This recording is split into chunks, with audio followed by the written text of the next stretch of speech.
Mabuhay. This is Alexi Fernandez from Davao City.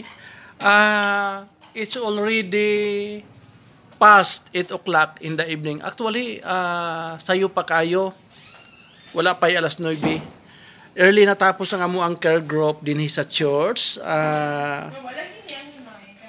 Happy ko, I thank God because nahuman ang amo ang care group na lead na ko akong mga kauban. Medyo lisod-lisod ang topic.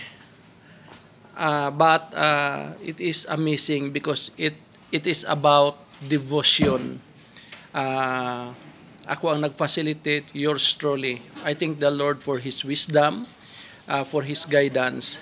And at this moment, before ko mo go home, mo take sa ako carbonara coffee.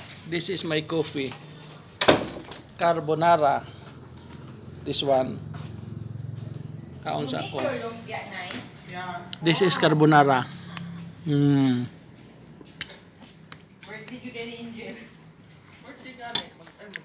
Len, kinsa ka buhat aning carbonara, Len? Order na ni mo? Pwede na.